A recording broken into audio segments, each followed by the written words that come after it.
Donc, lorsque l'enregistrement est lancé, donc je commence à présenter mon cours. Donc voilà, c'est ce cours.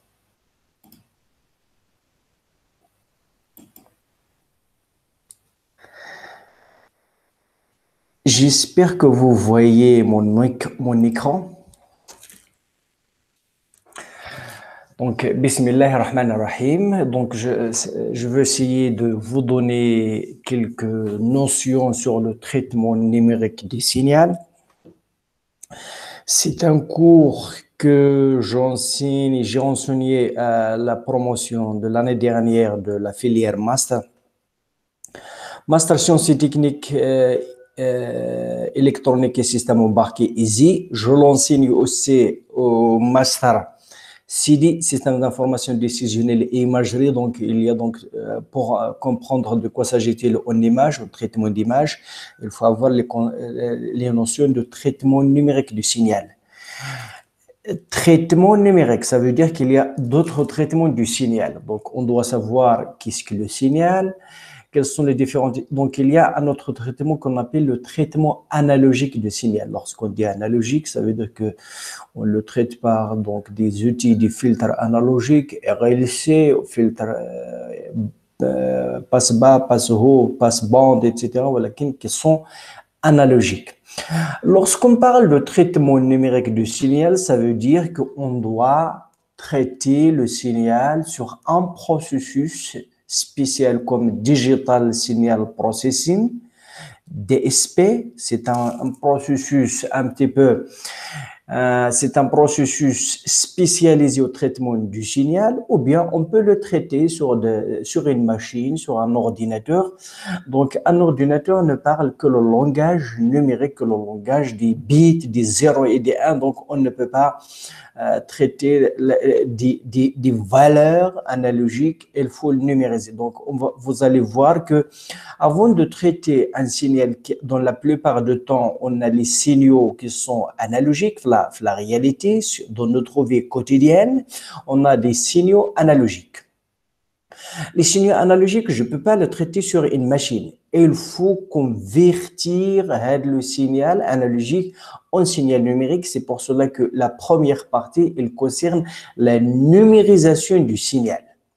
À partir d'un signal analogique, je dois le numériser. Donc, il y a des étapes à suivre, à savoir, par exemple, l'échantillonnage. Un signal analogique, c'est un signal continuellement qui varie continuellement. Je ne peux pas le traiter directement ça. Il faut, par exemple, le discrétiser. Donc, la numérisation, il y a l'échantillonnage. Ça veut dire que le temps n'est plus continu, il est discret. Et bien sûr, même l'amplitude, donc le support, elle doit être discrétisée, et l'amplitude, ou bien ce qu'on appelle la dynamique, doit être aussi discrétisée, donc la quantification. Et bien sûr, il faut le coder sur un ensemble de bits. Par exemple, une image niveau degré, je code chaque valeur sur un octet, sur 8 bits, donc les zéros, allant de 0 jusqu'à 255. Ça, c'est un exemple, mais on peut le numériser soit sur un bit, une image binaire ne peut prendre que 2 valeurs. Donc, un bit, je peux prendre que 2 valeurs. Donc, pour un octet, je peux aller jusqu'à 256 valeurs de 0 jusqu'à 255. Et par exemple, pour la qualité, la haute qualité, la haute fidélité, je peux aller jusqu'à 16 bits, 2 octets et une image en couleur. Je code chaque canal rouge, canal vert et canal bleu sur un octet, donc 24 bits. Donc, on va essayer de découvrir. Donc, le plan de cours, donc, il est un petit peu articulé au niveau de 3 chapitres. Le premier chapitre, c'est la numérisation d'un signal, donc l'opération d'échantillonnage. Quelle est la condition à respecter pour avoir un échantillonnage, pour pouvoir parce que lorsque je discrétise un signal analogique, je dois le traiter sur la machine, mais après, il faut que par exemple, que je l'envoie que je reconstruis le signal analogique. Par exemple, un simple exemple, j'ai un signal bruité que je dois un petit peu traiter sur la machine pour le filtrer. Donc, je dois faire l'échantillonnage, faire le traitement, le filtrage et enfin régénérer le signal analogique pour l'envoyer, un signal audio pour l'envoyer soit à haut-parleur, soit l'envoyer sur le réseau pour un utilisateur. Donc, il y a l'opération d'échantillonnage, l'opération de quantification et l'opération de codage. Donc, on va voir comment coder l'information. Et donc, lorsqu'on parle de l'échantillonnage, il y a ce qu'on appelle le théorème de Shannon. Il concerne le choix de la fréquence d'échantillonnage. Quelle est la fréquence avec laquelle je dois échantillonner le signal? Qui des fréquences d'échantillonnage parle aussi de la période d'échantillonnage, parce que la fréquence est un petit peu sur la période. Ça veut dire à quelle cadence, quelle est la cadence avec laquelle je veux prélever les échantillons. On a un signal analogique qui varie continuellement, mais maintenant, je dois prendre les valeurs du signal à des instants bien déterminés, espacés par ce qu'on appelle la période d'échantillonnage. Donc, le problème, c'est comment on doit choisir la période d'échantillonnage. Et bien sûr, qui dit la période d'échantillonnage parle aussi de la fréquence d'échantillonnage. Pourquoi? Pour ne pas perdre l'information. On va voir qu'il faut que le spectre du signal à échantillonner doit être un spectre borné. Si le spectre n'est pas borné, il faut utiliser ce qu'on appelle un filtre passe-bas pour éliminer tout ce qui est supérieur à cette fréquence pour pouvoir un petit peu l'échantillonner avec la condition du chaînon. Puis, nous allons voir dans le deuxième chapitre des outils mathématiques pour un petit peu traiter le signal. Le premier, donc la convolution, on va découvrir qu'est-ce que la convolution, c'est une opération mathématique. Et donc, lorsqu'on va faire le filtrage, lorsque vous allez voir un autre cours sur le traitement d'image, pour détecter l'information, pour détecter le contour, on va faire toujours appel à la notion de convolution. On va savoir qu'est-ce que la convolution dans le cas de 1D, ça veut dire du cas du signal, la convolution un petit peu dans le cas de D lorsqu'il s'agit d'une image, la transformée de Fourier. La transformée de Fourier, c'est un outil hyper intéressant. Donc, la transformée de Fourier, donc, vous avez vu, on a vu ensemble que toute fonction périodique est décomposable en série de Fourier. Donc, qu'est-ce que pour les fonctions qui ne sont pas périodiques?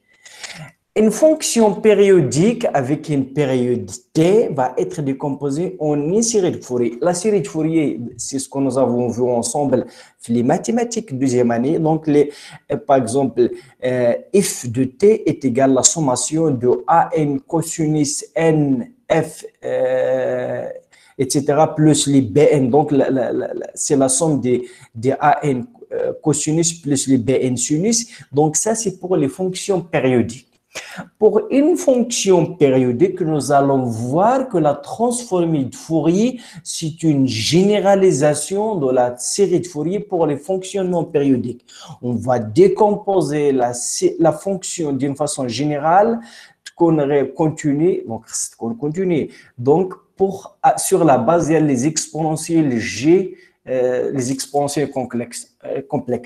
On va voir donc dans un premier temps la convolution cas continu, la convolution de cas discret, la convolution de cas continu. Donc pour les fonctions continue, mais ce qui nous intéresse, c'est la convolution de le cas discret, parce qu'on a dit qu'on va passer d'un signal analogique ou bien continu à un signal numérique, un signal discrétisé. Donc notre intérêt, c'est ça. Donc la transmission de Fourier d'un signal continu, mais on aura aussi besoin de la transformer d'un signal à temps discret, donc ce qu'on appelle la transformée d'un signal discret. Mais on va aussi voir la transformée de Fourier discrète. Donc voilà, et c'est la transformée discrète, et il ne faut pas la mélanger avec la transformée de Fourier du signal à temps discret. Il y a la transformée du signal à temps discret, il y a la transformée de Fourier discrète.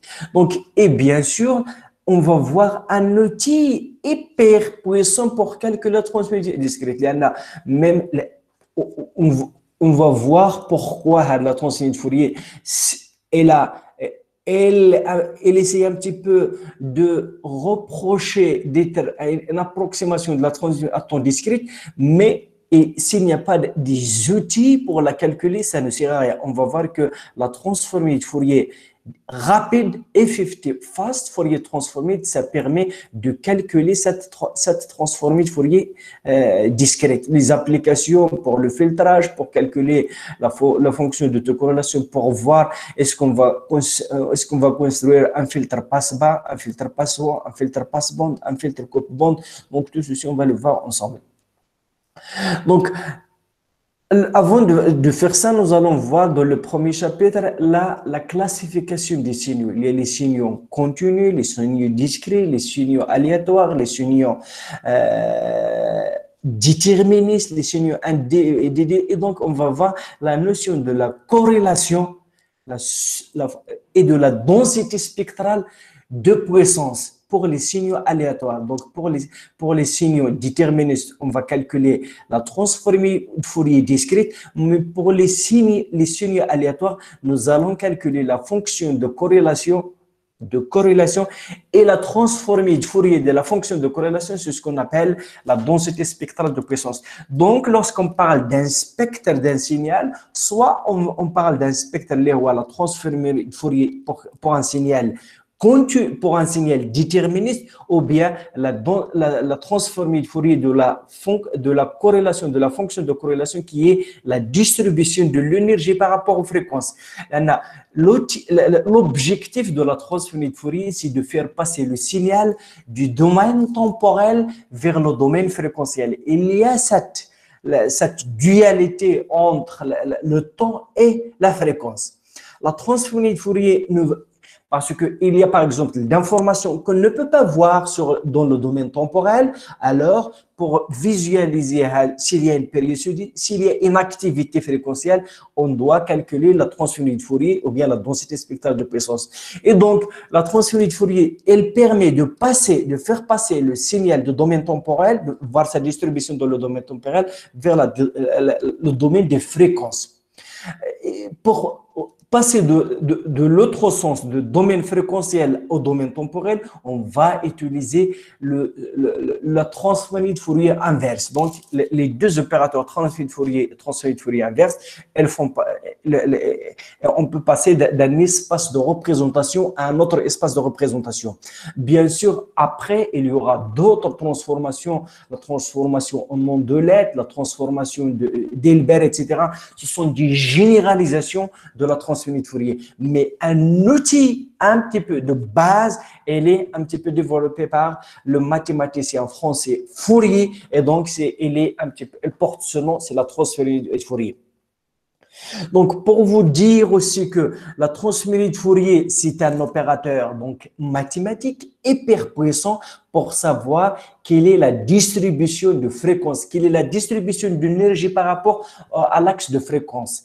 Donc, cet outil, elle est puissant, mais avec le temps, on a vu qu'il souffre lui aussi. On va voir donc les inconvénients de la transformée de Fourier. C'est pour cela que j'avais envoyé aux responsables les TP, 4 TP. On va essayer de voir les 4 TP. Donc, il y a d'autres méthodes pour l'analyse spectrale qu'on appelle l'analyse spectrale haute résolution.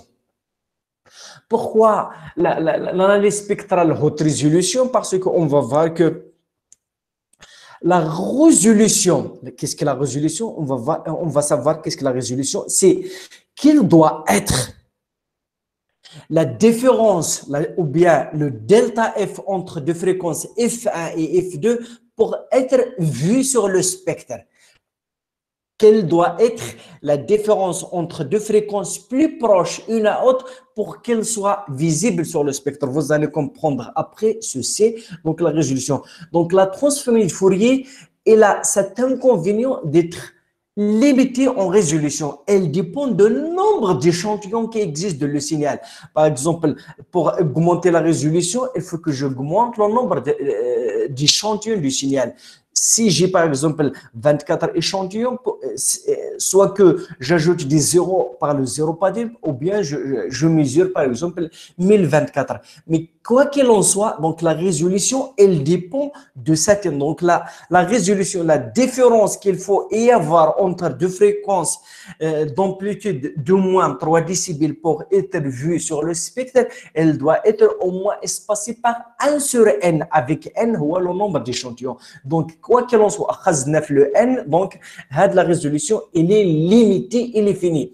Donc, il y a les méthodes haute résolution, donc ce qu'on appelle les méthodes de décomposition en sous-espace, par exemple, donc, il y a la méthode d'ISPRIT, estimation of signal paramètres via rotation, etc. Il y a la méthode d'ISPRIT, il y a la méthode musique, il y a d'autres méthodes qui sont maintenant à haute résolution. La résolution n'est pas limitée et donc je ne calcule aucun transfert de Fourier. Je fais la décomposition, je construis par exemple des matrices appropriées par on va voir ça dans le type de pour l'estimation de la puissance du signal. Donc, pour la puissance l'estimation spectrale à haute résolution, donc, il ne dépend pas de nombre d'échantillons qui existent. Donc, ça, c'est ce qu'on va essayer de voir dans le chapitre 2. Donc, donc, on a que 3 chapitres. Le chapitre 3, donc, c'est ce qu'on appelle les systèmes linéaires. Donc, on va voir que linéaire, vous savez, en mathématiques, en algèbre, qu'est-ce que la linéarité? Un opérateur linéaire, lorsque je fais la combinaison par exemple, l'image de la combinaison alpha A fois une quantité plus bêta fois une deuxième quantité est égale à alpha, l'image de la première quantité plus bêta, l'image de. Donc, ça, c'est la linéarité. Donc, c'est la notion de l'algèbre linéaire. Discret, linéaire, discret. Donc, le temps, donc, il y a temps discret invariant par translation. Donc, les systèmes linéaires discrets invariants par translation. Donc, c'est un cas particulier du système contre. Donc, si le système n'est pas linéaire, on va voir, par exemple, vous savez qu'on cherche une zone dans le système est linéaire ou bien on les linéarise. Donc, le temps maintenant pour calculer sur la machine, donc il faut que le temps soit à temps discret, donc l'invariance par rapport aux translations. Donc, la variance par rapport aux translations, si je fais une translation, par exemple, à l'entrée, donc la sortie, c'est parce qu'on va voir qu'un système, c'est une boîte noire dans laquelle il y a une entrée et une sortie. La sortie, c'est la convolution de l'entrée avec la réponse impulsionnelle. La réponse impulsionnelle, je veux le dire à partir de maintenant, c'est la sortie, c'est ce que je mesure sur la sortie du système lorsque j'applique une impulsion de Dirac à l'entrée. Donc, la sortie, c'est la convolution.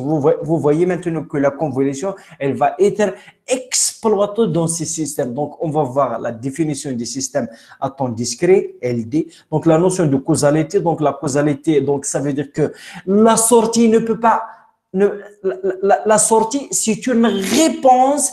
Donc, ce que je mesure sur la sortie, c'est une réponse à ce que j'ai fait en excitation de l'entrée. Donc, la sortie ne peut pas précéder l'entrée. Donc, la sortie, ça doit être toujours une réponse, une conséquence de ce que j'ai dans l'entrée. Donc, pour ces systèmes, pour les traiter, on utilise la transformation en Z. Donc, il y a aussi pourquoi la transformation en Z? Parce que les systèmes à temps continu, pour les traiter, donc pour voir la stabilité, pour voir les pôles, etc., on utilise la transformée de la place. On appelle aussi la transformée en P. Maintenant, pour les signaux à temps discret, donc on utilise la transformée en Z. On va voir qu'est-ce que le décalage. Donc voilà, je peux représenter les systèmes par la transformée en Z. Je peux parler de la stabilité, je peux parler des zéros et des pôles. Donc par la transformée, la fonction de transfert, c'est un petit peu la transformée de Fourier de la sortie sur la transformée de sortie de l'entrée. Et donc, elle me donne exactement la fonction de transfert. Donc, je veux parler de l'énergie, donc la relation de l'énergie et de puissance. Si l'énergie est finie, comment il vaut la puissance? Si la puissance elle est finie, combien elle vaut la puissance? Donc, on va découvrir ça dans le chapitre 3. Donc, les systèmes définis par une équation de différence. Donc, si pour les systèmes à temps continu, on parle des systèmes à équation différentielle, les EDP, équation aux dérivées partielles plutôt, donc les EDP. Donc pour les systèmes à temps discret, on parle des systèmes aux équations de différence. Donc la combinaison de la sortie est égale à une combinaison, par exemple, de la sortie précédente et de l'entrée précédente, puisque maintenant le temps est discret. On va parler de la stabilité système, qu'elle doit vérifier les pôles et les zéros pour que le système est stable. Donc, la stabilité, elle ne concerne que les pôles. Les pôles, les racines du dénominateur de la fonction transfert. Donc, si les pôles, les pôles, ça veut dire les valeurs qui annulent. Donc, le discriminateur, ils sont à l'intérieur du disque de rayon 1. On dit que le système est stable. Sinon, on dit que le système est instable. Il y a même les méthodes pour stabiliser un système qui n'est pas stable. Par exemple, le changement de variable, placement du pôle. Il y a plusieurs méthodes. Donc, la recherche, elle est abondante dans ce domaine pour stabiliser les systèmes qui n'est pas stable. Donc, vous savez maintenant que pour stabiliser un système, on fait par exemple un feedback, une partie de la sortie, je l'injecte à la sortie, donc ce qu'on appelle le retour. Donc,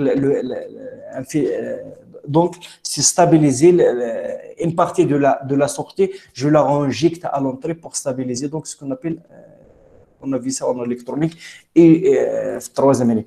Donc, il y a aussi l'analyse par les variables d'état. L'état, donc l'état d'un système, c'est le minimum d'informations qu'on peut avoir sur le système.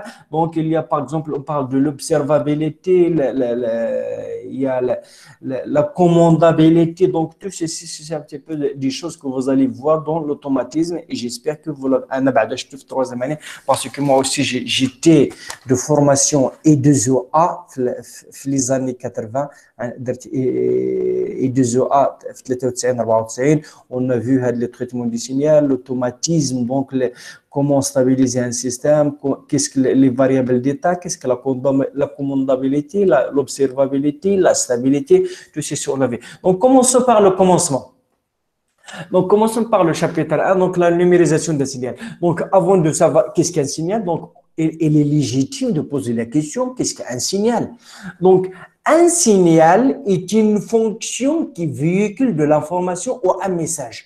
Donc, par exemple, maintenant, vous écoutez ma voix. La voix, c'est un petit peu, c'est j'envoie l'air à partir du poumon vers les cordes vocales qui vont vibrer et elles vont un petit peu charger de la voix. La voix, elle est, donc, s'il y a quelqu'un qui est un petit peu, qui est à côté de moi, il va écouter ma voix parce que l'onde, elle va être transmise par la transfert des vibrations, elles vont atteindre le tampon de son oreille qui va essayer de vibrer, elle va essayer de générer un signal électrique que le cerveau va essayer d'interpréter. Le cerveau est le supercalculateur jamais construit de la vie. Et donc, elle va essayer d'interpréter les ondes et donc de savoir qu'est-ce que j'ai dit. Mais comme nous sommes sur cette plateforme Google Meet, donc vous n'écoutez ma voix, mais vous l'écoutez via, par exemple, les haut-parleurs de votre ordinateur. Donc, il y a un micro qui est un petit peu, connecté à mon ordinateur. Le micro, il transforme les ondes acoustiques en un signal. Donc, le système va être un petit peu décodé. On va démarrer avec la vidéo via le réseau. Donc, il va être envoyé le haut-parleur. Le haut-parleur, il va générer les ondes acoustiques. Donc, voilà, on a un système de communication donc, qui va transférer l'information. L'information, il y a chez les Kangoul. Lorsque je mesure la tension au bornes d'une prise électrique, je mesure, donc je peux trouver que c'est un signal sinusoïdal, donc je sais qu'il y a une information. Lorsque je mesure la température ambiante, donc je mesure l'information, quelle est l'information, quelle est la température donc toute fonction qui véhicule de l'information, c'est un signal. Ça peut être un signal naturel, ça peut être un signal artificiel. Donc, il y a des signaux naturels et des signaux, le signal Doppler, par exemple, pour voir avec quelle vitesse il roule une voiture, c'est un signal c'est un signal artificiel. Donc, en vision, on a une vision active et vision passive. Lorsque je mesure l'intensité de la lumière réfléchie, donc je parle la lumière, la lumière un petit peu de le soleil, elle envoie la lumière vers les objets et bien sûr, je mesure combien de lumière elle est réfléchie. Donc, c'est une vision passive parce que je ne vois rien. Donc, c'est un signal naturel, c'est la lumière du soleil réfléchie par ces objets. Et lorsque je les capte par une caméra ou bien un appareil photo, donc je parle de la vision passive. Par contre, un radar, donc avec une vision active, le radar, il envoie un signal électromagnétique qui va être réfléchi par l'objet et il va recevoir l'écho. Dans ce cas, on parle de la vision active. C'est ça la différence entre la vision active et la vision passive. Donc voilà, on radar pour les images aériennes sur radar ou bien sur, par exemple, à partir d'un appareil photo ordinaire. Donc, vous voyez que les signaux sont soit naturels, soit artificiels. Donc, un signal, c'est une représentation obtenue à partir des variations d'une grandeur physique. Une grandeur, ça peut être la tension, ça peut être la température, ça peut être la lumière réfléchie. Et donc, vous voyez qu'il y a par exemple l'imagerie par résonance magnétique, l'imagerie par écho, ce sont des ondes acoustiques, l'imagerie par les ondes sous-marines, il y a énormément.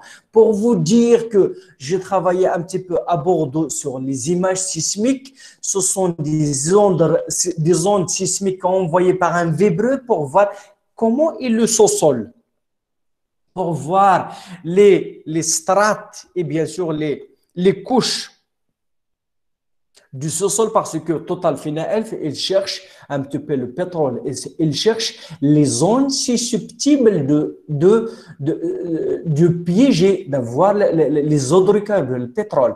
Donc, il essaie d'envoyer les ondes في البر ولا في البحر donc par un vibrateur qui va les ondes elles pénètrent de le sous-sol ومن بعد il essaie de reconstruire l'image du sous-sol et donc de savoir où il peut avoir des pièges, des hydrocarbures. Lorsqu'on parle d'un signal, il y a aussi ce qu'on appelle un bruit. Le bruit, donc, on peut parler d'un bruit correspond à un phénomène perturbateur gênant la transmission ou l'interprétation du signal. Lorsque je parle, s'il y a quelqu'un qui fait un bruit à côté de moi, donc on parle même maintenant les grandes agglomérations, par exemple, on parle il y a beaucoup de bruit. Donc, c'est un petit peu la pollution sonore. On parle de la pollution sonore. Combien de bruit, donc, les gens, parce que on parle de la vie, la compagnie. On dit qu'il n'y a pas de bruit sonore. Donc, voilà, par exemple, le bruit sonore, c'est beaucoup de voitures, des klaxons, des usines. Et donc, il y a la pollution de l'air et il y a aussi la pollution sonore. Donc, le bruit, c'est tout ce qui est un petit peu, il perturbe le signal, la transmission et l'interprétation du signal. Ça peut être un bruit, par exemple, de fond. Par exemple, lorsque j'enregistre sur un micro, il y a quelqu'un qui perturbe. Donc, on l'appelle le bruit de fond, ou bien il y a d'autres parasites parce que lorsque j'envoie un signal sur la transfert, donc il y a les éclairs, l'effet de la température, donc, ou bien lorsque je vois le signal vous connaissez que pour transmettre un signal par réseau, soit on le transmet sur un câble coaxial, soit sur une paire torsade, soit une fibre optique, ou bien même les ondes électromagnétiques, le Wi-Fi. Donc, mon PC, donc, le PC sur lequel je travaille, il est connecté au routeur par des ondes de Wi-Fi. Donc, il y a beaucoup de sources de perturbations. Par exemple, la fibre optique, donc, elle est coûteuse, mais au niveau de transmission, elle n'est pas gênante au niveau par contre, le câble coaxial, la paire torsadée et le Wi-Fi, elles sont un petit peu susceptibles d'être perturbées.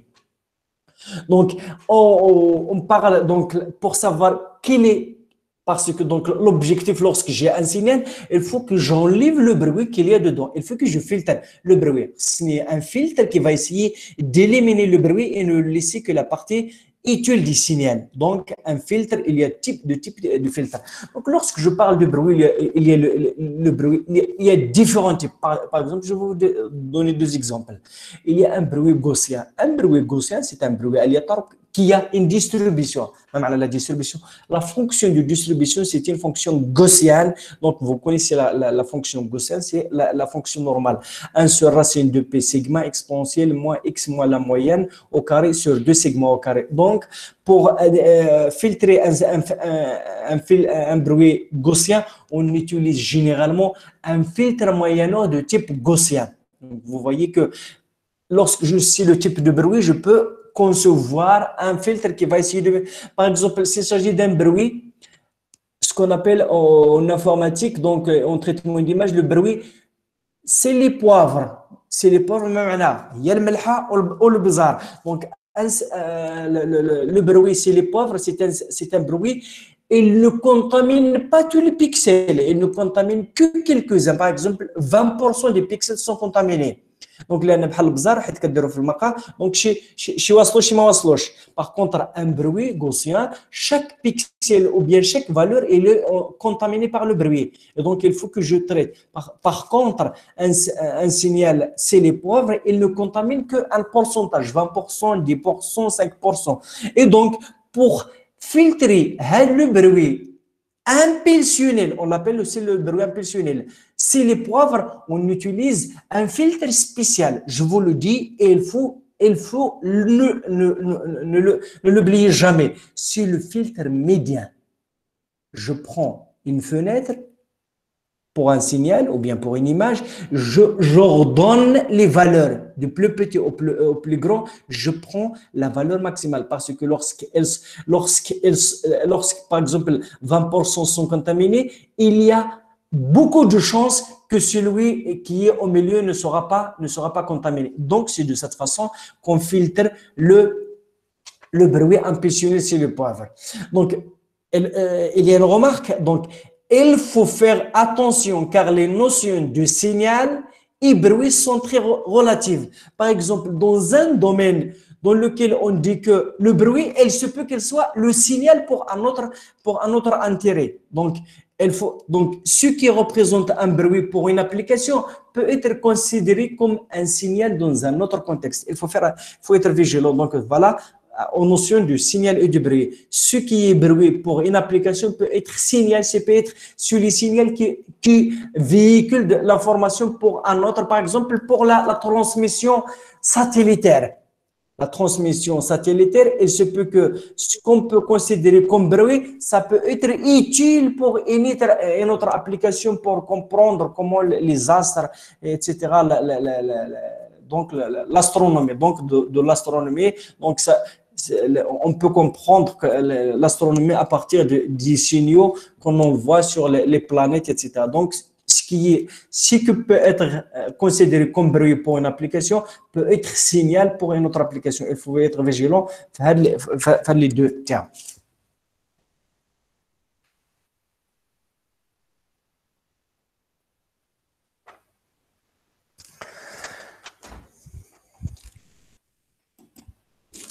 Donc, pour un petit peu caractériser combien est le taux du bruit de le signal, on utilise le rapport signal sur bruit. Le rapport signal sur bruit mesure la quantité de bruit contenue dans le signal. Il s'exprime par le rapport des puissances du signal. La puissance du signal, par exemple, un signal, je peux calculer la puissance du signal par la somme les, les quantités en chaque point au carré. Je peux le diviser par le nombre d'échantillons, c'est un petit peu la puissance moyenne. Même chose pour le signal. Donc, la puissance du signal sur la puissance de bruit. La puissance de bruit, par exemple, un bruit gaussien, je peux dire que la puissance de bruit, c'est un petit peu sa variance. Et les cheveux donnés en décibels. Si on vous demande le rapport signal sur bruit sans unité, donc c'est PI sur PB. C'est la puissance du signal sur la. Si on vous donne le SNR, donc Signal to Noise Ratio, en anglais, Signal to Noise Ratio. Si on vous donne en décibels, ça doit être 10 log à base 10. Donc, ça, c'est le log nipérien, c'est 10 à la base 10. Donc, là, on a le log nipérien qui est grand L, log à base 10, dial PS sur PB. Donc, pour savoir combien est le taux de bruit. Par exemple, lorsque le SNR est égal à 0 décibels, ça veut dire que la puissance du signal est égale à la puissance du bruit. Donc, le niveau de signal est le niveau de bruit. Donc, voilà, lorsque le SNR est égal à 0, il y a niveau de signal par le niveau de bruit. Donc, il y a de bruit. Si le SNR est négatif, ça veut dire que la puissance du bruit est supérieur à la puissance du signal. Le bruit, le bruit, il est majoritaire et le signal, il est minoritaire. Donc, قريب لآيات تقلب لأن le signal غادي يكون هو بحال إلا هو البروي هو السينيال. Alors que si le SNR il est positif, donc la quantité elle est supérieure à 1, ça veut dire que la puissance du signal il est supérieure à la puissance du bruit. Et donc parfois on essaie de voir quel est l'impact, quel est l'effet de bruit par rapport à un phénomène qu'on essaie de traiter en variant le SNR par exemple de moins 10 à 10. من حين كيكون le bruit كبر حتى كيكون le signal كبر. Donc et parfois lorsqu'on a un signal par exemple on essaie de le filtrer كنقولوا شحال ربحنا après le filtrage. Donc كنقول بلي راه le bruit c'est un petit peu si le signal avant le filtrage moins le niveau du signal après le filtrage, donc l'erreur. Donc c'est la puissance du signal sur la puissance de l'erreur du filtrage pour savoir combien nous avons gagné combien la qualité du signal va être augmentée lorsqu'on a filtré le signal. Donc on le qualifie par le rapport signal sur bruit. Donc ça c'est un critère objectif. Par exemple, j'ai un signal, je veux parler pour un signal audio, parce que le signal audio c'est un signal 1D, et je veux parler aussi d'un signal image. Une image, c'est une image 2D. Un signal audio, par exemple, il est parasité par un bruit et j'essaie de filtrer le signal. Je peux, par mon appareil auditif, نقول هذا أحسن من هذا. ولكن pour juger d'une façon, donc هذا أحسن من هذا فيها شوية de l'objectivité لأن ça dépend de mon oreille, ça dépend de comment j'apprécie la qualité du filtrage. إلا مشيت à une autre personne, il va dire que هذا أحسن من هذا. Donc la subjectivité, elle dépend de la personne. Donc le critère de SNR, c'est objectif indépendamment de la personne.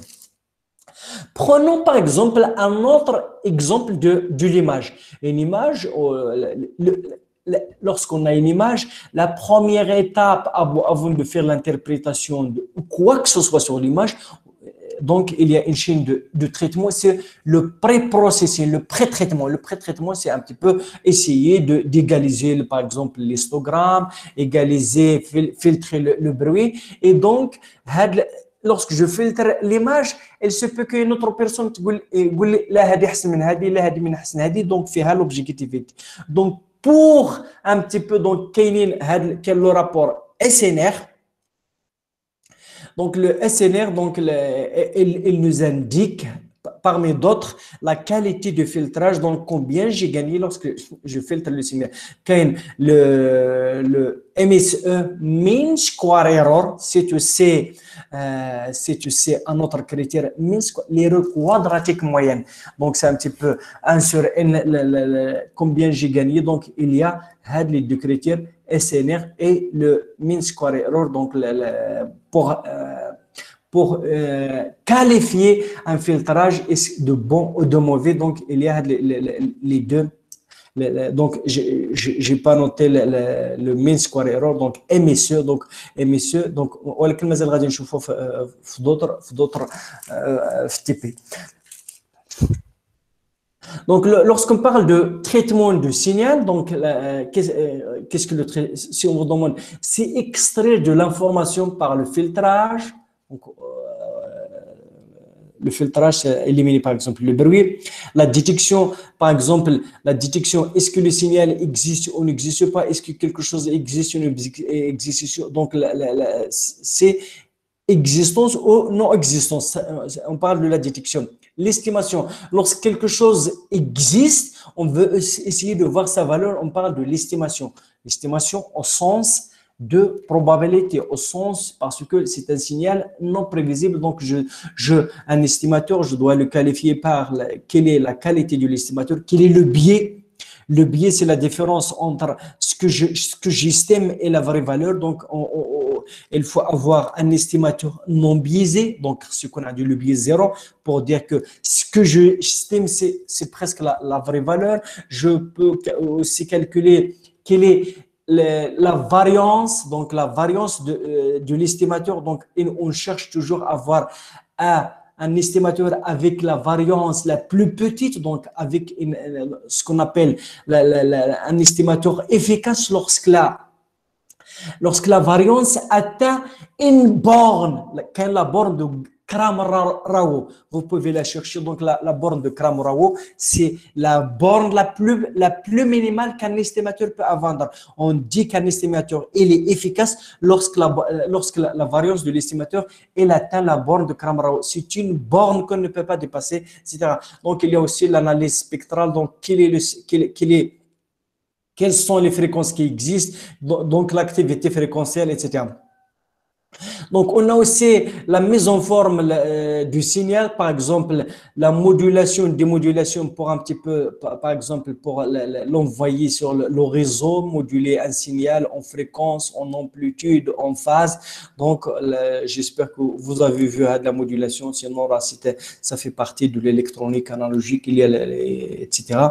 Donc, l'échantillonnage, on va parler de l'échantillonnage, donc, etc. Donc, pour que ça forme, adapté à la transformation au stockage, parce que lorsque j'ai un signal et que je veux envoyer sur le réseau, il faut que ça forme. Donc, la bande passante d'un canal de transmission, le signal, il doit faire de la bande, sinon il va être déformé, certaines fréquences vont être filtrées ou vont être déformées. Ou bien par rapport au stockage, par exemple, le stockage, donc imaginez que vous avez un signal à stocker. Donc, par exemple, la compression, donc il y a la compression avec perte et la compression sans perte. On essaie parfois de comprimer le signal pour باش ما ياخذناش بزاف حتى في la bande passante في la transmission ولا حتى في le disque. Lorsqu'on parle de le disque, c'est combien donc غادي ياخذنا sur le disque. Et bien sûr, on a les autres informations. La reconnaissance de forme, donc parfois on cherche à trouver la forme du signal, la forme de l'image, les objets qui existent d'une image. Donc tout ceci, on fait appel à cette théorie de traitement du signal. Au téléphonie mobile, vous savez maintenant que le GSM, maintenant, ça fait partie de notre quotidien. On utilise bien sûr le duo, et la parole, parce qu'avant, le téléphone ne véhicule que la parole, mais GSM, la deuxième génération, j'ai le texte, j'ai les SMS, on a la G3, la G4 et la G5, donc il y a le son, la vidéo, il y a les données, même les données, les fichiers, on peut partager ce que vous voulez maintenant sur un smartphone qui est vraiment un ordinateur sophistiqué. La carte son, donc la carte son, elle va essayer de faire un petit peu la conversion d'un signal numérique pour l'envoyer pour les haut-parleurs. Donc, il faut générer le signal analogique pour l'envoyer à l'enceinte, etc. Et la synthèse musicale. La synthèse musicale, c'est un petit peu synthétiser la musique sans avoir les études de musique à partir d'un ordinateur. Donc, je peux jouer ce que vous voulez sur un clavier d'un ordinateur et c'est comme si on travaille sur un piano. On peut jouer sur les fréquences, etc. Vous savez maintenant que la musique, elle a fait beaucoup de progrès par les avantages de l'analyse fréquentielle, l'analyse spectrale que a connu le traitement du signal. Le codage de la vidéo, donc la vidéo lorsqu'on a l'audio et l'image, donc on parle de la vidéo. Donc en visiophonie, en visioconférence comme maintenant, donc vous voyez que je partage avec vous mes diapos, mais aussi vous arrivez à suivre l'audio. Le format d'échange audio, donc il y a beaucoup de formats audio, donc AVI, il y a MP3, etc. et vidéo. La reconnaissance de la parole. Donc au niveau de la reconnaissance parole, c'est un petit peu, c'est reconnaissance vocale. Par exemple, la reconnaissance faciale. Donc c'est un petit peu en biométrie. Donc, vous voyez maintenant qu'il y a beaucoup d'audio sur l'Internet. Et bien sûr, je peux synthétiser la parole comme s'il s'agit de la parole de Donald Trump ou bien de Boris Yeltsin. Donc, en utilisant seulement les caractéristiques de la parole de l'utilisateur et donc avec un texte que je fais un petit peu fait parler avec les caractéristiques. Ça veut dire quoi? Pour dire la reconnaissance de la parole et la reconnaissance vocale, je veux dire, lorsqu'on a un enregistrement audio, par exemple, de Brahim Access, et on veut savoir est-ce que c'est vraiment la parole d'y aller ou pas. Donc, on a par exemple une base de données. Donc, à chaque utilisateur, j'ai des enregistrements de chaque personne et j'essaie d'extraire l'empreinte. Entendez bien, l'empreinte vocale. Il y a le basma vocal de chaque utilisateur. Et donc, lorsque j'ai un nouveau enregistrement, j'essaie d'extraire l'empreinte vocale. C'est ce qu'on fait d'ailleurs pour l'indexation des images.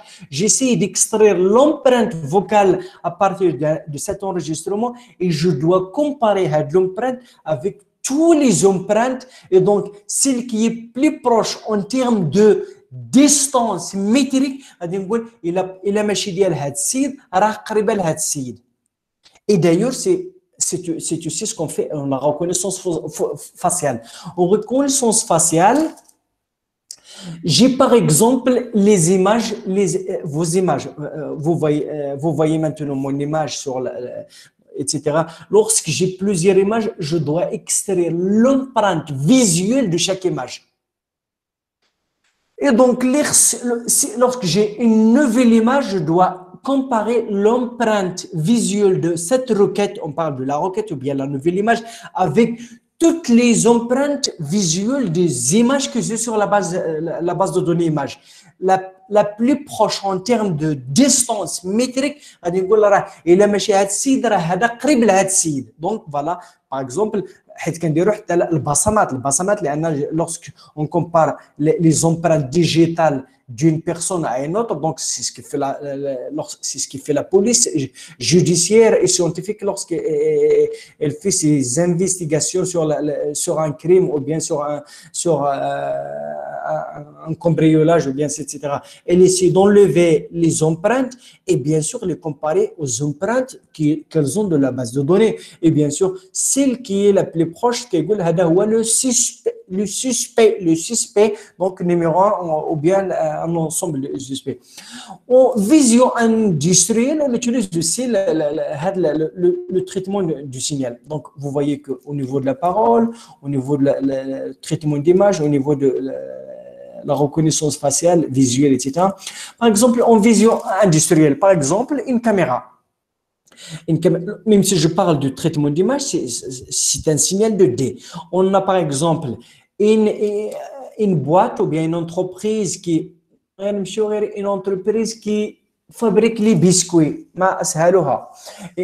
biscuits donc باش يكون les biscuits donc مزيانين عند le consommateur خص يكون عندهم une certaine texture, une certaine forme, etc. Et donc on a la plupart du temps une caméra qui est un petit peu qui voit un tapis roulant dans lequel il y a les biscuits qui émergent. Chaque fois qu'il y a un biscuit qui ne répond pas, là, la caméra, elle prend les images de chaque biscuit à une cadence bien déterminée. Et bien sûr, chaque fois lorsqu'elle prend une image, elle va la transmettre à l'ordinateur qui va essayer de faire la comparaison entre l'image idéale sur le modèle et bien sûr l'image prise par la caméra. Lorsque, par exemple, l'image ne répond pas aux critères, elle va dire à un certain agent automatique ou bien un homme que cette image, donc que cette biscuit, il faut l'enlever dans l'emballage parce qu'elle ne répond pas aux critères. Donc le suivi des cibles, donc le radar, on a parlé de radar, le suivi des cibles, le tracking, le tracking, etc. Donc on suit flux militaire, par exemple, les missiles, ils vont suivre les targets, le radar, j'ai parlé un petit peu de la vision active dans laquelle le radar, il envoie un signal, il va recevoir un écho pour savoir et de la reconnaissance, il chauffe la vitesse, etc. L'analyse de sous-sol, j'ai parlé un petit peu lorsqu'on a parlé des images sismiques à Bordeaux, on parlait, on essaie d'acquérir les images du sous-sol pour savoir où les zones où il peut y avoir les hydrocarbures, la recherche pétrolière, etc. Les deux diagnostics médicaux, le EEG, électrocardiogramme et encéphalogramme. Donc, pour savoir, donc, est-ce que le rythme cardiaque est normal ou anormal. Donc, il y a l'enregistrement, il y a le cardiogramme. Donc, on essaie d'analyser l'électrocardiogramme. S'il répond aux normes, on peut dire que c'est une personne normale, sinon c'est une personne à laquelle il faut faire subir des analyses un petit peu approfondies pour voir où il y a le problème, est-ce qu'au niveau du cœur, est-ce qu'au niveau du valve, est-ce qu'au niveau, etc. Parce que donc l'électrocardiogramme, il peut nous renseigner sur le travail normal ou anormal de notre organe, la pompe, le cœur qui pompe le sang vers le corps. Parce que lorsque la pompe tombe malade, donc la personne va tomber malade. Allah yahfad al-jami'. Aussi, donc, pour comprendre l'activité du cerveau humain, du brain, donc l'encéphalogramme, donc on peut mettre des capteurs sur des zones spécifiques pour voir est-ce que les zones du cerveau fonctionnent pas. Donc, sinon, on peut injecter quelque chose. Donc, il faut faire des analyses un petit peu avancées. Le GPS, donc les GPS pour savoir la position d'une personne, etc. Donc, on utilise le GPS. Donc, vous voyez les applications de traitement du signal. Et bien sûr, la plupart du temps, maintenant, tout est numérique parce qu'il faut traiter sur un processeur. Donc, si vous voulez, on va faire de la classification pour savoir quels sont les types de signaux qui existent. Donc, on peut faire la classification suivant la dimension. Depuis le matin, je parle d'un signal unidimensionnel, le signal de parole, il ne dépend que d'un paramètre. Ça peut être le signal audio, ça peut être la température à chaque instant, ça peut être la température à chaque emplacement. Je peux calculer la température à RHIDIA, à phase, etc. Donc, elle va dépendre des coordonnées, etc. Donc, ça peut être linéaire, ça peut être bidimensionnel. Donc, on peut avoir une image, donc la réflectance, donc, ou bien la luminance et le niveau degré, donc une image. Donc, ça peut être un signal 2D. Et ça peut être aussi un signal tridimensionnel. Ça peut être un vrai signal tridimensionnel lorsque je fais par exemple les images de scanner 3D du corps, donc c'est de vrai tridimensionnel, ou bien ça peut être de la vidéo. La vidéo, c'est des images 2D avec le temps, ça nous donne une séquence d'images, mais c'est toujours sur la 3D, puisqu'il s'agit de trois variables indépendantes X, Y, T. Donc, la théorie du signal est indépendante de la théorie du signal. Donc, lorsqu'on parle de la théorie du signal, ça peut être appliqué à 1D, à 2D, à 3D. Donc, ma thèse de doctorat, je l'avais fait sur les signaux de D, mais j'utilise beaucoup donc je m'ai appuyé sur le signal 1D de parole pour comprendre comment traiter la 2D, pour traiter les modèles AR et ARMA 2D, donc, mais pour calculer l'ordre, pour calculer les paramètres, donc je me suis basé sur ce qui existe dans la 2D. Et donc, on a aussi travaillé sur la 3D, etc.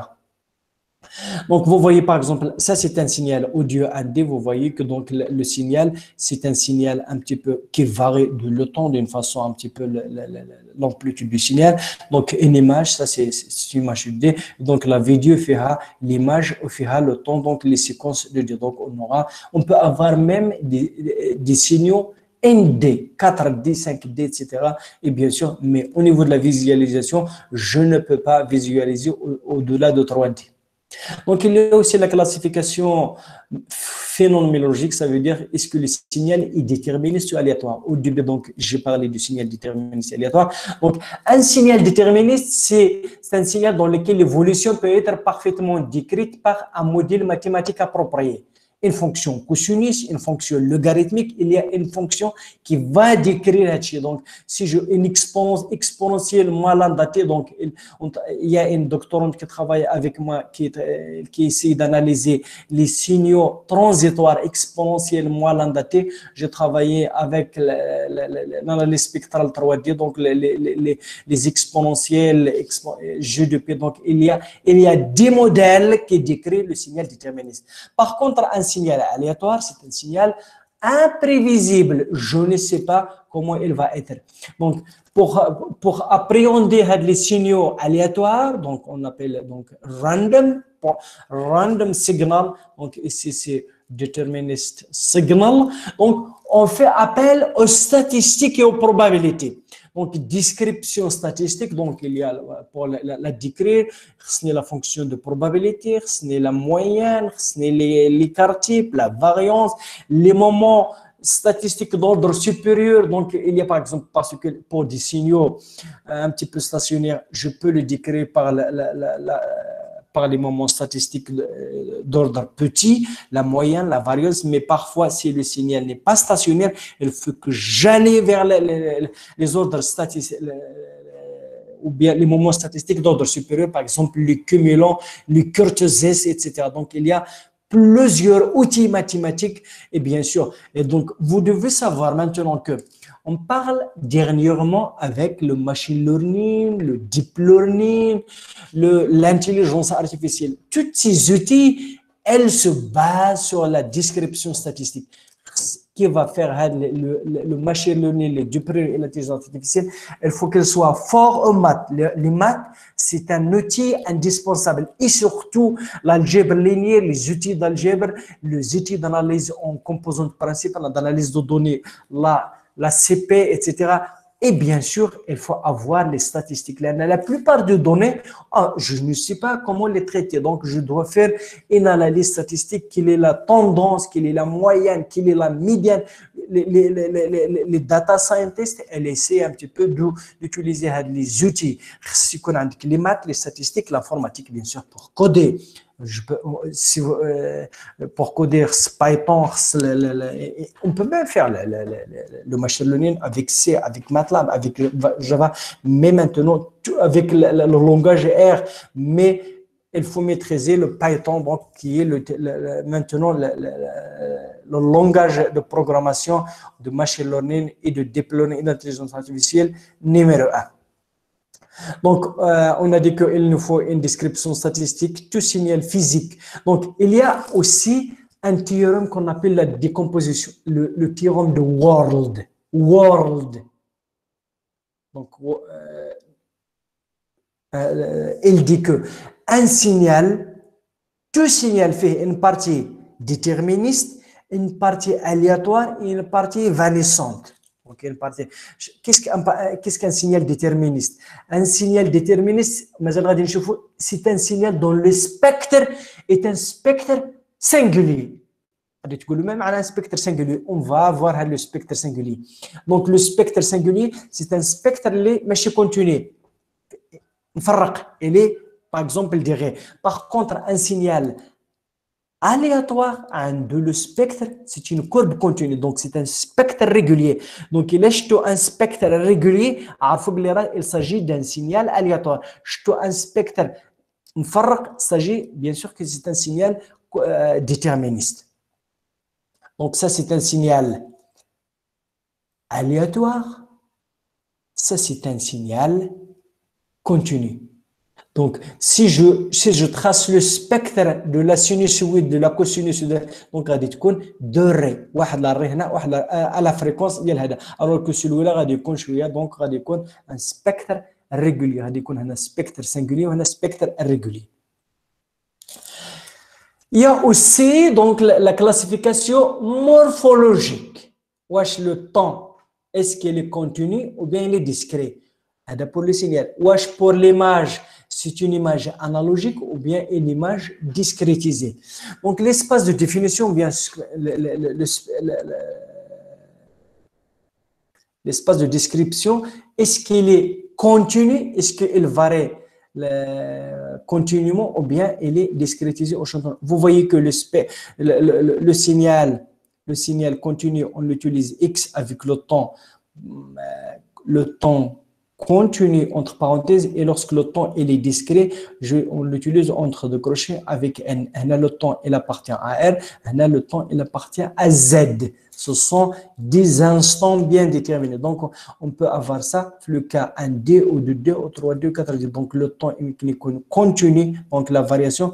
Donc, l'objectif, c'est qu'on doit avoir le signal, parce que pour le traiter sur un processeur DSP ou bien sur un ordinateur, il faut discrétiser l'espace de temps. Donc, si je veux, donc la quantification, donc on aura un signal la nature qui est un signal parole ou bien un signal, etc., qui est le temps, le temps, il est continu, l'amplitude, donc l'amplitude, il est continu. Donc l'amplitude, donc la dynamique, moins 0,2 tel 1. Et bien sûr, le support moins 1 tel 3. Donc, mais il varie d'une façon continue. Et l'amplitude, lui aussi, elle varie continuellement. Vous savez que il n'y a pas dans le monde aucune machine qui peut prendre une infinité de valeurs. لأن هذه راهي infinité. تعيا تقسم هنا غادي تكون عندي une infinité. Donc c'est pour cela que il faut un petit peu discrétiser le temps. Le temps dépassé par la période entre l'échantillon et celui-là, c'est ce qu'on appelle la période d'échantillonnage. Période d'échantillonnage, période d'échantillonnage, période d'échantillonnage. Et bien sûr, donc voilà, maintenant, le temps, il est discrétisé. Vous voyez qu'il est discrétisé. Et si on a l'amplitude ne prend pas toutes les valeurs. Donc prendre toutes les valeurs, donc maintenant, donc l'amplitude, vous la voyez en escalier, donc elle est discrète. Donc voilà. Et si le temps il est continu, l'amplitude il est quantifié, il est discrète. Le temps il est discrète, l'amplitude mazal continue. L'amplitude elle est discrète. Le temps, il est discret, c'est ce qu'on appelle le signal numérique. Donc, l'échantillonnage, c'est lorsque je discrétise le temps continu, le temps discret, et la quantification, lorsque je passe de l'amplitude continue à l'amplitude discrète. Donc, un signal numérique, voilà. Donc, à partir d'un signal analogique, j'aimerais avoir un signal numérique dans lequel le temps il est discret et l'amplitude elle aussi elle est discrète pour pouvoir la traiter sur une machine. Donc, la quantification et l'échantillonnage à partir d'un signal analogique dans lequel le temps est continu et l'amplitude est continue, j'aimerais avoir un signal de le temps il est discret et l'amplitude il est discret. Donc le problème, comment faire avec un ordinateur qui ne parle que le langage binaire de 0 et 1, donc les portes logiques et les circuits intégrés, donc la logique combinatoire et séquentielle, de la nécessité de la numérisation. Donc il nous faut bien sûr donc la numérisation, donc il faut discrétiser. Il faut échantillonner et quantifier les signaux pour avoir un signal numérique à partir d'un signal analogique. Lorsque vous entendez numérique, ça veut dire que le temps il est continu et l'amplitude il est continue. En anglais, on l'appelle digital signal.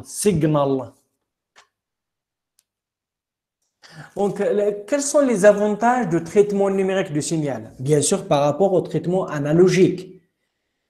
Donc, ça permet la manipulation d'un grand nombre de données, donc scalaire, vectoriel, matriciel, méthode mentionnées. Donc, je peux traiter un signal 1D, 2D, 3D, les matrices, les vecteurs, etc. Charge de calcul importante, donc je peux faire beaucoup de calculs puisque je fais le calcul en processeur. Un processeur, il tourne à des gigahertz, donc il peut faire des milliers d'opérations par seconde. Donc voilà, je peux faire beaucoup de calculs dans peu de temps. Intégration et complexité des tâches réalisées. Donc, je peux faire des tâches complexes. Donc, je peux réaliser des tâches complexes et les réaliser. Donc, on a aussi la précision peut être élevée. Donc, l'erreur commise, elle est minime. Donc, lié au nombre de bits de convertisseurs analogiques numériques et de DSP. Donc, le convertisseur analogique, le CAN, c'est l'organe qui va nous donner, à partir d'un signal analogique, un signal numérique. Elle va essayer de nous donner, par exemple, un signal sur un ensemble de bits avec une certaine cadence, etc. Et du DSP. Donc, le DSP, c'est Digital Signal Processing. Donc, en anglais, Digital Signal Processing, c'est un processeur spécialisé dédié au traitement numérique du signal pour faire, par exemple, sur des applications, sur des automates ou bien des processeurs pour, par exemple, faire le traitement de l'information en temps réel. Donc, voilà, même en temps réel. Vous allez me dire, mais qu'est-ce que le temps réel? Donc, on parle parfois de temps réel et de temps différé. Le temps réel, par exemple, lorsqu'il y a une cadence de traitement de l'information. Lorsque je dois faire l'analyse de données d'une séquence avant qu'une autre donnée m'arrive. Par exemple, je vais vous donner un exemple que je donne aux étudiants parce que je parle le temps réel, le temps différé, même aux étudiants de la licence informatique. Par exemple, imaginez qu'on a un parabole pour capter les signaux de la télévision, le signal audio et image, le signal vidéo. Donc, la parabole, elle reçoit le signal, elle va le transmettre vers le décodeur. C'est le décodeur qui décode l'information pour l'envoyer à la télévision, au moniteur, pour voir une émission ou bien un match de football. Le décodeur, elle reçoit les informations avec une cadence. Une cadence, ça veut dire une vitesse, avec une certaine fréquence. Il faut que le décodeur numérique traite l'information lorsqu'il lui arrive et l'envoie à la télévision avant qu'une nouvelle information, avant qu'une nouvelle donnée lui arrive. S'il n'arrive pas à décoder cette information, il y a un codage, etc., et dire toutes les opérations nécessaires pour l'envoyer à la télévision. S'il n'arrive pas à décoder l'information qu'il a reçue avant qu'un autre, il va être submergé. Donc, il doit traiter en temps réel. Qu'il traite une information, donc cela, on dit qu'il est en temps réel. Alors que le temps différé, donc voilà, par exemple, lorsque je traite une tâche spécifique, وما عنديش لا كونترانت دو طون يمكن نعطي له ريزولتا اليوم ولا غدا ولا بعد غدا ما كايناش لا كونترانت دو طون et la contrainte de cadence donc je dis que je travaille en temps différé. Alors que l'autre, c'est le temps réel. Le temps réel, donc il faut traiter de l'information avant qu'une autre information va venir par une certaine cadence, par une certaine fréquence, par une certaine vitesse. Donc le DSP, donc c'est ça le DSP. Vous pouvez trouver aussi la DSP, la densité spectrale de puissance. La densité spectrale de puissance, c'est un petit peu un terme en français. Donc, si vous trouvez un DSP, c'est la densité spectrale de puissance. On a dit que c'est la transformée de Fourier de la fonction de corrélation, mais on vous dit que la DSP, c'est Digital Signal Processor, ça veut dire dans le contexte anglais, c'est un processeur spécifique dédié au traitement numérique des signaux. Donc, il y a aussi une caractéristique, pas de dérive. Pas de dérive par la température, par le vieillissement, donc stabilité. Vous connaissez, vous êtes un petit peu de formation électronique, que les composantes électroniques, les diodes, les transistors, les capacités, les impédances, avec le temps, ils vieillissent. Donc, s'ils vieillissent, donc voilà, ils vont, la résistance de l'impédance, le nombre de Faraday, la capacité, etc. Ou là, lorsqu'il y a les composantes, ils ne vont pas nous donner la même valeur. Donc, la stabilité, les résultats ne sont pas stables. Alors que, au niveau numérique, on a des circuits numériques. Il a la valeur 100 كتبقى la valeur 100 indépendamment des facteurs de température et de vieillissement. Donc on a les valeurs, donc la stabilité. On peut aussi parler de la simulation ou exécution sur ordinateur.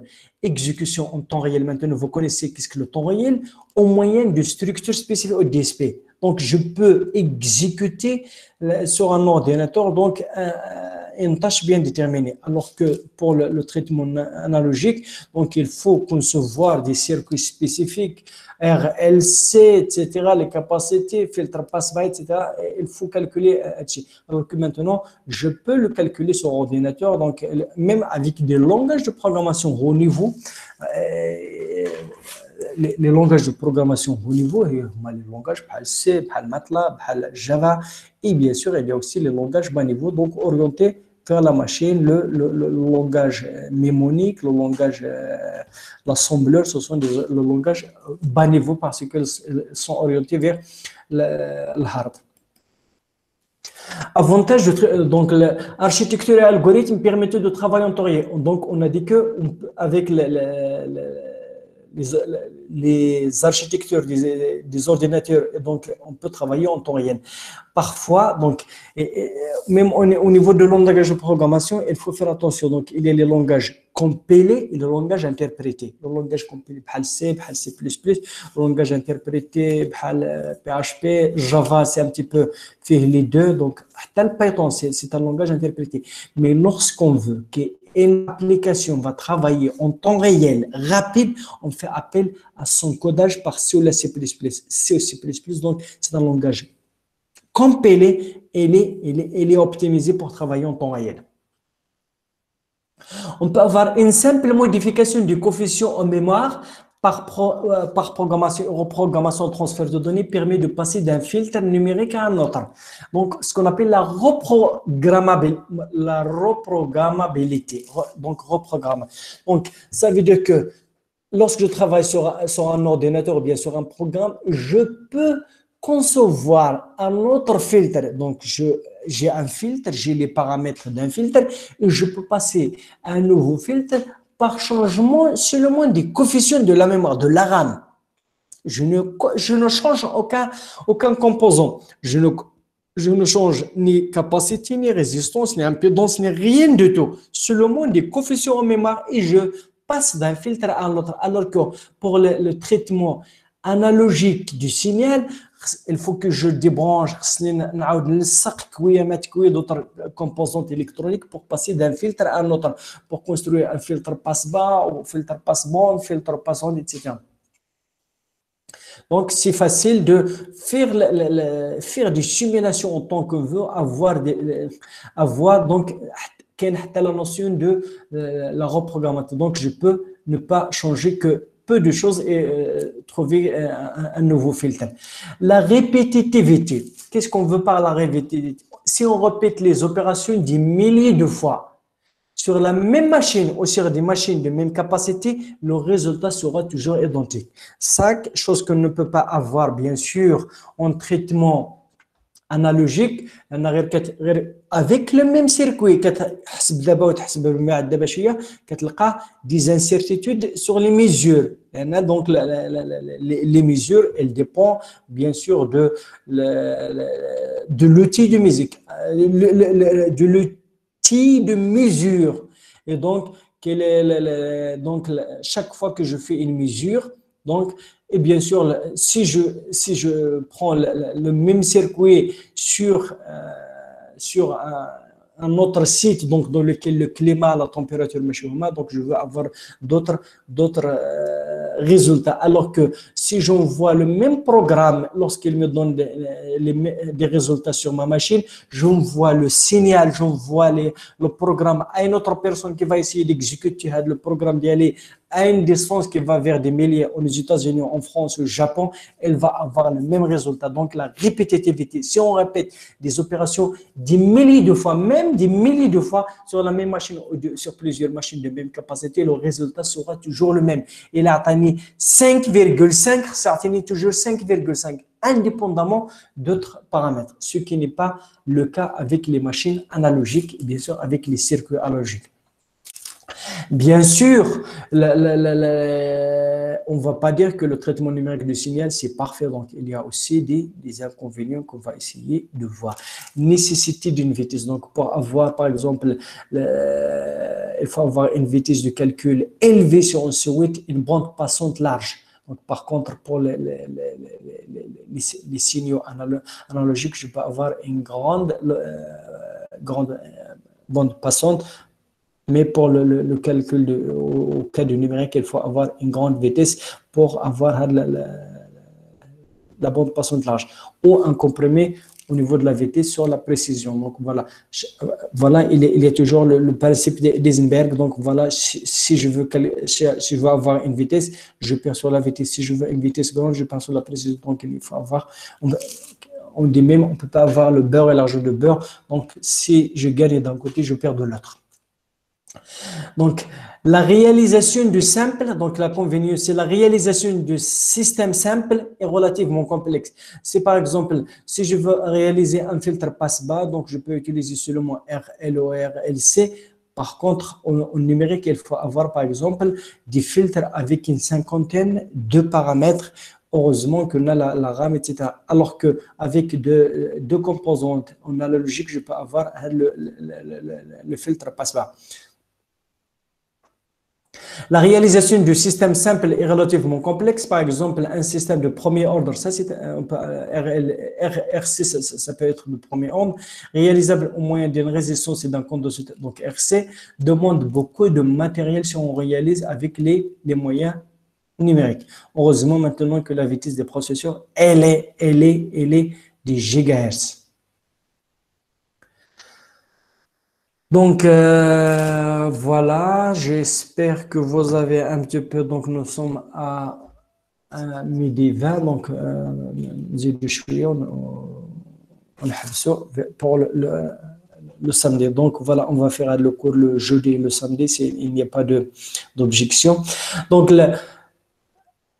l'introduction de contexte, puisque les signaux naturels, donc le pourquoi, puisque les signaux naturels sont presque tous des signaux continus ou bien analogiques, il faut les transformer pour les numériser. Pour pouvoir les traiter sur machine informatique, il faut les numériser. Cette transformation est réalisée par un composant convertisseur analogique numérique, un CAN, convertisseur analogique numérique, comme on a dit.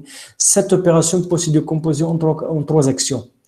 Les HOMA, L'échantillonnage, ça veut dire discrétiser le temps, quantification de l'amplitude et codage sur un ensemble de bits. Les trois opérations. Échantillonnage, quantification, codage. L'échantillonnage, rendre le signal discret, ce qu'on a support discret, par un prélèvement sur les signaux contenus des valeurs de x de t à des instants tn.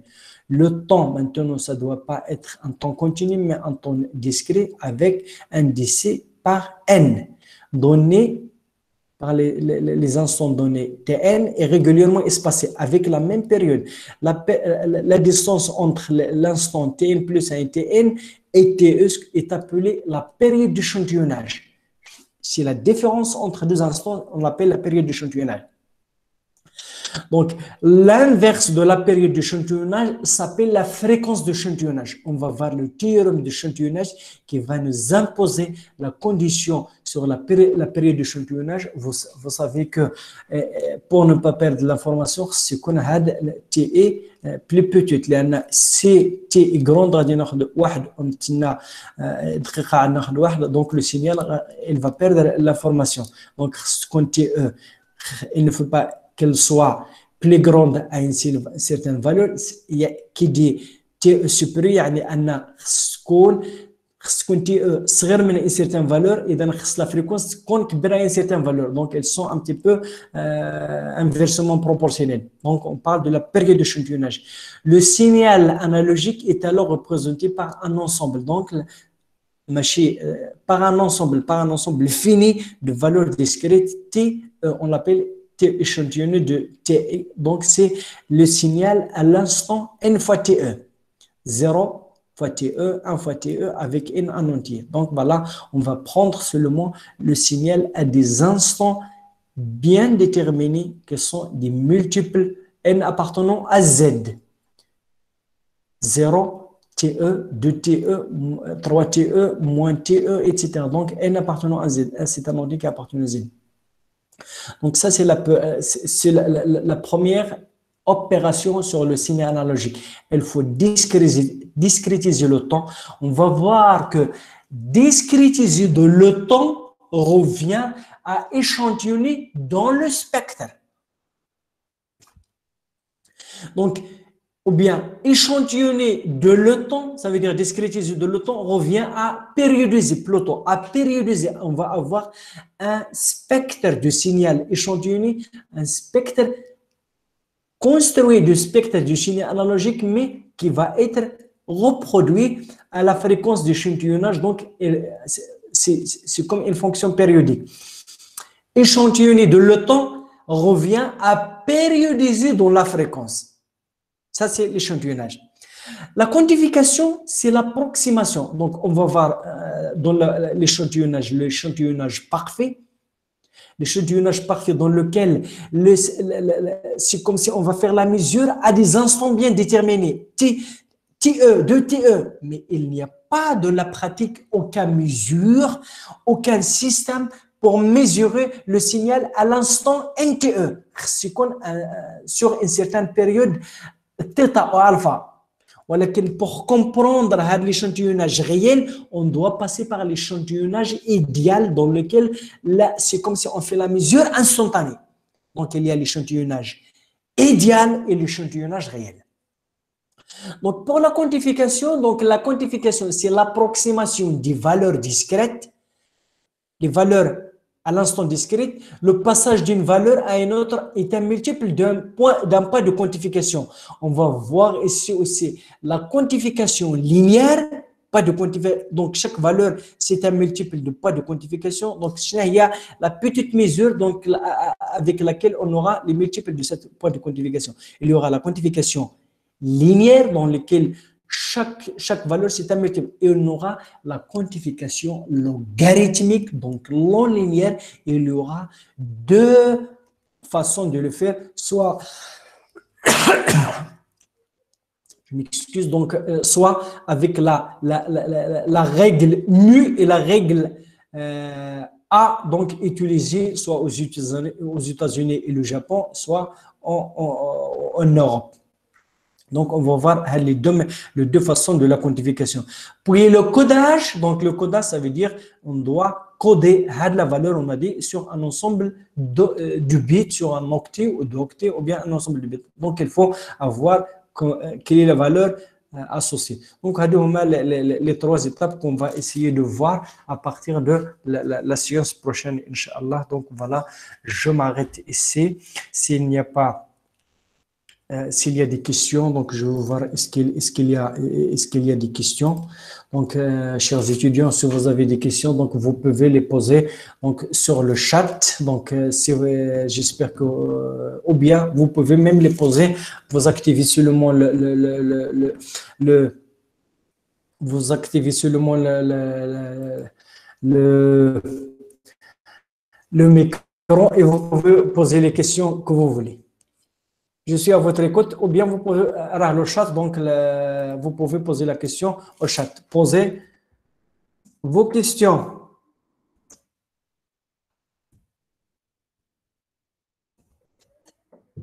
Donc voilà, on va نشعل كاع الكاميرا باش donc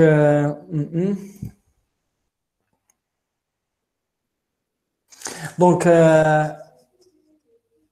merci à vous. Donc voilà, on va essayer de faire le cours de cette façon. Nous avons deux séries de TD, je les ai envoyées à Boufounas. Peut-être que c'est le Hajj Boufounas, peut-être que vous les avez reçus. On va faire les D'accord, donc après je veux répondre à la question sur le filtre médiane. Donc on va essayer de faire avec les deux séries, elles sont complètes, فيهم كاع الخير والبركة. عندنا 4 TP, on va essayer d'implémenter les filtres, l'analyse spectrale, estimer les paramètres sur le MATLAB. Donc, ce sont des codes en MATLAB parce que MATLAB, il est hyper puissant.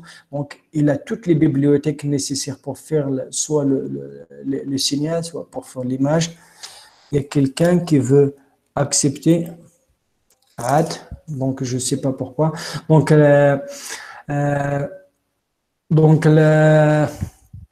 on va essayer de faire les TP à MATLAB. J'espère أنكم غادي يكون عندكم MATLAB, sinon je l'avais donné. Sinon, on va essayer de trouver le moyen pour vous communiquer le MATLAB. Donc, le filtre médian.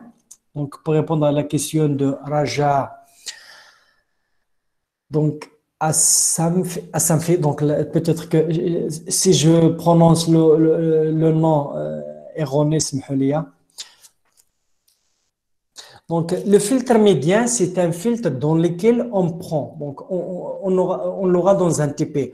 On prend par exemple, pour ne pas parler, le cas du signal, le cas d'image. Le cas du signal, on a par exemple un signal sur, par exemple, on prend chaque valeur. On prend par exemple une fenêtre moins 5 tel plus 5 de l'instant t moins 5 à t plus 5, ça veut dire que je prends 11 valeurs et je les trie du plus petit au plus grand. Et bien sûr, je prends la valeur de la médiane. Le bruit, c'est les poivres ou bien impulsionnel, il ne contamine pas toutes les valeurs. Donc, celui qui est au milieu, il y a beaucoup de chances. Donc, on va l'affecter la valeur filtrée. Même chose pour l'image. Lorsqu'on a une image, on va prendre un pixel, on parle de la notion de pixel, et bien sûr, on parle sur une fenêtre moins 5, donc qu'on fait à 25 valeurs. 25 valeurs, donc je veux les trier du plus petit au plus grand et je dois affecter le pixel filtré, la valeur de la médiane. Donc, il y a beaucoup de chances que la valeur des médianes sera non contaminée par le bruit. Donc, El Mehdi El Wardé, merci monsieur, j'ai une question. pourquoi on n'a pas dit que le signal audio est bidimensionnel? Audio, لأن عنده غير un certain elle ne varie qu'en fonction de temps. هذا علاش كنسميوه monodimensionnel, alors que l'image, elle dépend soit de X et de Y, bidimensionnelle, donc elle dépend de coordonnées X, Y. C'est une fonction, l'intensité en chaque pixel, elle dépend de coordonnées X, Y. C'est pour cela qu'il y est bidimensionnel. Il se peut qu'elles soient aussi bidimensionnelles et trois-dimensionnelles. Elles dépendent de X, Y et de temps. Donc la vidéo, c'est trois-dimensionnel. Donc, elle ne dépend que de temps, d'un seul paramètre. Donc, Shaima El-Bchiri, j'ai pas bien compris la différence entre temps réel et temps différé.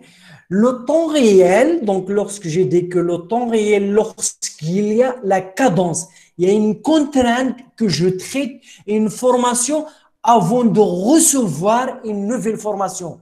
Si le processus, si la vitesse de traitement de cette information, si la machine n'est pas capable de traiter une information avant qu'une nouvelle information est arrivée, elle va être submergée, le calcul. Donc, lorsqu'une machine, elle travaille en temps réel, elle doit faire le calcul d'une valeur avant de recevoir une nouvelle valeur. Donc ça, c'est un petit peu le temps réel. Le temps différé, ما عنديش la contrainte de temps. نكمل خدمتي اليوم ولا غدا ولا بعد غدا، j'ai pas de contrainte de temps. donc حتى بحال الا عطاك واحد الفرض قال لك رجعوا لي فوق ما بغيتي، ولكن الا قال لك رجعوا لي غدا، خصك راه عندك لون كونترانت غدا ايتترا، راه الا ما رجعتيش غدا راه ça va pas. Donc, j'ai pas bien compris. Donc, voilà, j'espère que s'il n'y a pas d'autres questions, les bras la question par le micro, il peut poser la question, il n'a qu'à activer le micro, donc, et je serai content de le répondre. Donc après, cette vidéo تكون enregistrée لأن j'ai essayé à un certain moment donc d'enregistrer. Il m'a enregistré seulement l'audio. Si la vidéo est enregistrée, je vais la mettre, je vais vous l'envoyer pour la revisionner. ومن بعد حتى انا غادي نشوفها حتى الا كاين شي حاجه، ومن بعد si vous avez des questions, vous pouvez les questions. Donc, j'ai une question concernant la différence entre les signaux numériques et le signal discret, le temps et continu et amplitude. Le signal, lorsqu'on parle du signal numérique, c'est un signal discret dont le temps est quantifié dans l'amplitude. C'est un signal numérique, ça veut dire digital. Alors que le signal discret, donc c'est un signal seulement le temps est discret. Le temps, il est discret. Alors que si le temps est discret et l'amplitude, si le temps est discret et l'amplitude est continue, on parle de signal échantillonné. Si le temps est continu et l'amplitude est quantifiée, on parle d'un signal quantifié. Si le signal continue et l'amplitude continue, on parle d'un signal analogique. Donc, il y a donc l'image de tout à l'heure. Donc, on peut passer du signal analogique vers le signal numérique ou bien digital par la quantification et l'échantillonnage.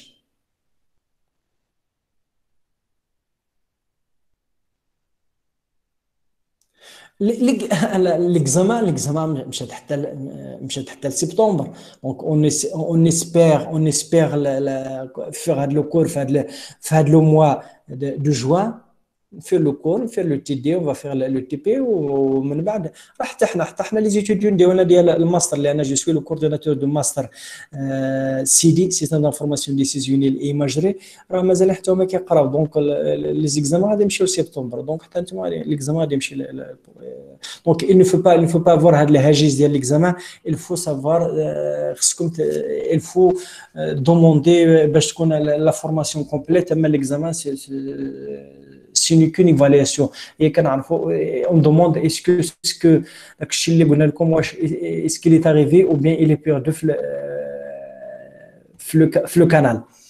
Donc merci s'il vous plaît. J'ai pas compris la remarque que la théorie du signal ne dépend pas de sa nature. Donc bien sûr la théorie du signal, on peut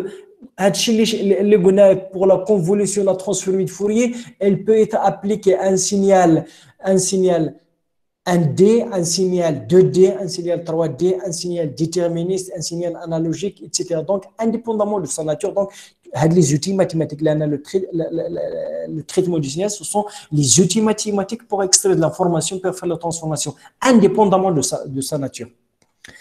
Donc, concernant la date des examens, quand قلت لكم راه بالنسبه لحمزه الطالبي دونك غادي حتى نساليو بعدا حتى نساليو من بعد راه اون بريزونسيال راه ما يمكنش تكون ليكزامان اون بريزونسيال افون سبتمبر دونك غادي تمشي سبتمبر لان لو روتور لي زونفيو لو روتور ليتابليسمون المينيستير il est clair donc il n'y aura le retour que qu'en septembre.